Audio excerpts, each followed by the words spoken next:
Are you unsettled by the death sprites of monsters? Do you wonder how the cell phone can change the color of your soul? Or are you just wanting to look at the underbelly of Undertale? Hello, I am Yield Opinions Ahead, and here are a few more interesting Undertale observations. Number 1. An eye or not? Astigmatism is an interesting enemy. It is the hard mode version of the enemy looks from the ruins. It also appears in the core as one of the enemies to be encountered. Now, you may be asking why this enemy is so interesting. It's not like it has some weird mechanic like Snowdrake. You'd be correct in that assumption. Mechanically, Astigmatism is not too interesting, but aesthetically, it is quite the contrary. Let's just look at the name, Astigmatism. It's quite an odd name. An astigmatism is a defect in the eye or in the lens caused by a deviation from spherical curvature, which results in distorted images as light rays are prevented from meeting a common focus in the eye. This description does vaguely match the attack patterns of this enemy, which are distorted light rays and such, but I'm more interested in the design of this ocular opponent. Astigmatism initially looks like just a solitary eye, but if you wait a few seconds, its true face is revealed. Why does it do this? Which face is the real face? Maybe we need to look a little bit below the surface to find out. Number 2. A splash of gray. There are many different colored attacks in Undertale. There's the base white, the movement-related attacks light blue and orange, and the healing attacks green. There is one that is rather rare and commonly forgotten, gray attacks. These attacks deal no damage and give the player a brief respite from the onslaught of battle. This attack is prominently featured in 2 characters' arsenals, Napstablook and Metaton. This is quite interesting, as both were or are ghosts, which implies that this is an innate ability of the deceased. Although Mad Dummy does not share this trait with their cousins, it is still quite interesting. Except, there is a third enemy with these attacks, Icecap. Icecap does not appear to be a ghost, dead, or supernatural of any kind. The gray attack is the chimney attack, as it is initially gray before the spikes are shot out. Why does Icecap have a gray attack? Perhaps it's related to its pure ice form? The implication of that is quite unsettling to think about. Number 3. Sorry. Have you ever been on the second floor of Hotland on a cold October night, about halfway through the month? If you have, you probably know of So Sorry, the secret mini-boss, and his secret art club. I'm not here to talk about the method of locating him, or the very slim window to encounter him, but there is something interesting about So Sorry. His defense. Normally, you probably wouldn't kill So Sorry. At most, you'd attack him a few times to get some extra gold for sparing him. But these attacks are interesting. No matter what level you are, what weapon you are using, or even if you hit perfect attacks, you only deal 100 damage. This is the only enemy who does this. Why does So Sorry have this property? Is it some kind of draconic magic? Or is the truth behind it much stranger? Number 4. A cheeky grin. The monsters of the underground have an interesting reaction to death. Many have simple reactions like X's over the eyes, grimacing expressions, etc. But many do something else. They smile. A total of 7 characters smile upon death. Flowy, Toriel, Undyne, Metaton, Asgore, Pyrope, and Magic. What I'm considering smiling is a character making a conscious effort to smile upon death. If they were already smiling, the smile must get bigger to count, hence why characters like Papyrus and Sans are not on the list.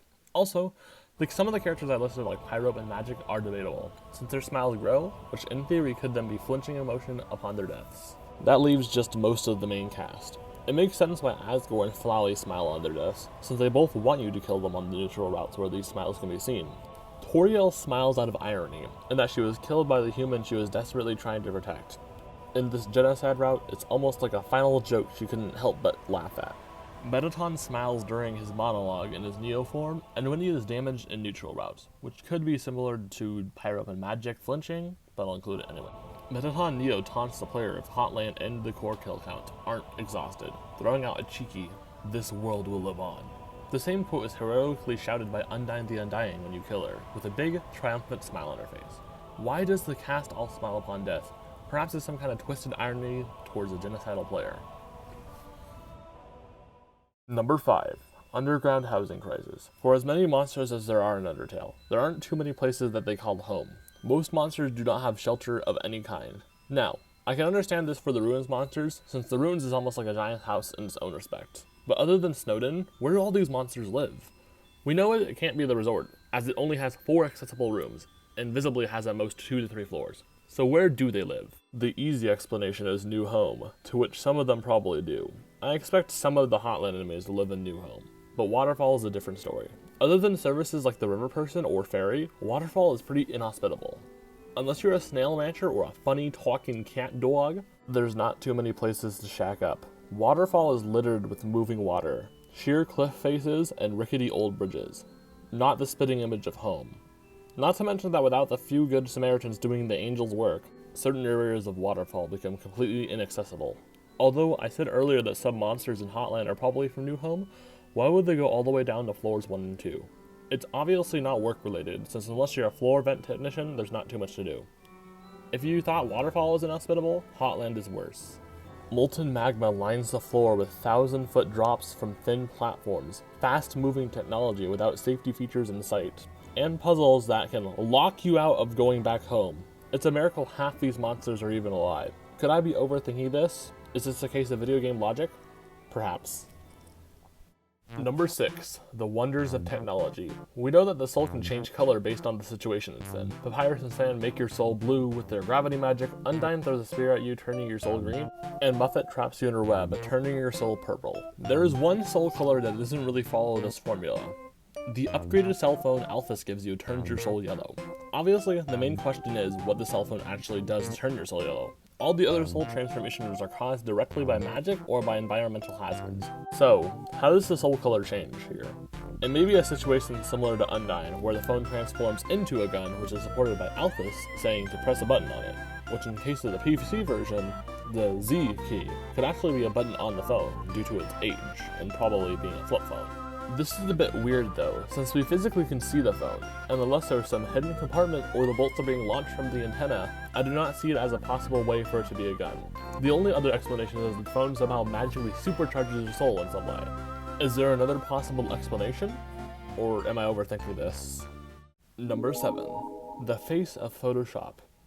Photoshop Flowy, colloquially referred to as Omega Flowy, has an interesting aspect of his design. The main mouth resembles the determination extractor from the True Lab. This is not what I want to talk about though, since this topic has been covered to Hotland and back. There is another likeness that Photoshop Flowy shares with Gift Trot. Now you may be saying, seriously, another Snowden enemy? But this one is more interesting. Although it is mentioned on the Undertale wiki, it still isn't talked about often. Why would this random Snowden enemy bear resemblance to an incomplete god of a flower? Perhaps it's meant to be a little bit of foreshadowing?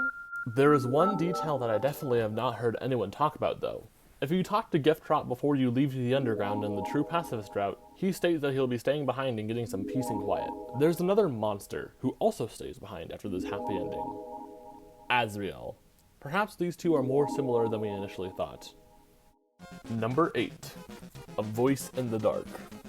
What do the following characters have in common? Flowy, Metaton, Shiren, and Muffet. If you want, pause the video to think for a moment. 3, 2, 1.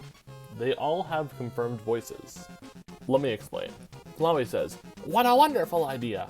on a genocide route after ruins. Metaton says, "Oh yes," when transforming into his EX form. Shiren sings, and Muffet laughs. No other characters have verbal noises like this that aren't just their sound box that they talk with, or their damage-taking sounds.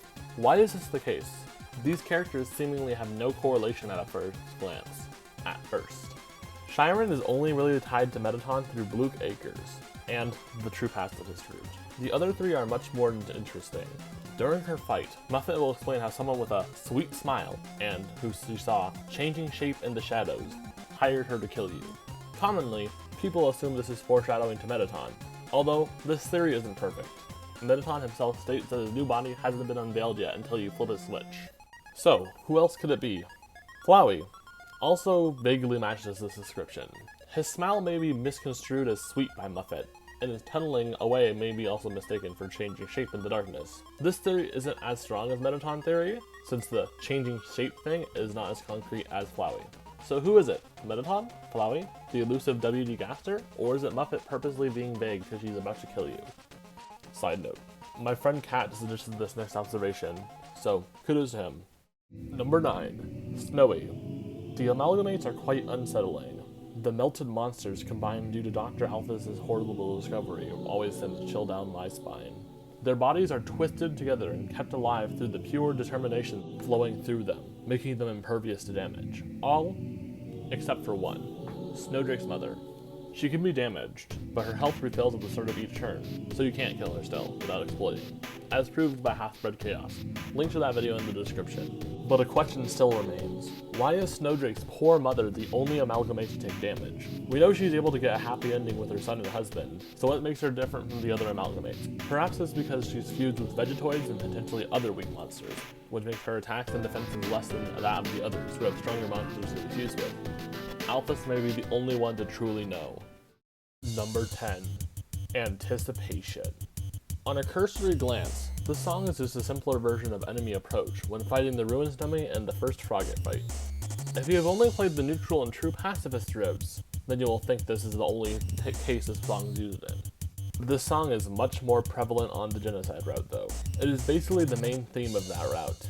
It's used for the Glad Dummy encounter, which makes sense due to its parallels with the Ruins Dummy, but its usage doesn't end there. It is slowed down from any other encounter heard in this route. It can be heard in a slowed down form during the fight with Monster Kid, and as well as the moment when Flowy realizes the player is going to kill them before the fight with Asgore and Sans. This song also does play during whatever ending you pick of the pacifist route after you do the Genocide route, commonly referred to as the Soulless Pacifist ending. This seemingly innocent bop holds much darker secrets than most other songs in this soundtrack. And with that, the second episode of this series is complete. I had a lot of fun making this video, so thanks for the warm reception of the last one. If you enjoyed it, consider subscribing. It lets me know that this series wants to continue. If you have any of your own observations, leave them in the comments, and I may include the most popular or interesting one in the next episode of this series. Thanks for watching. Goodbye, everyone.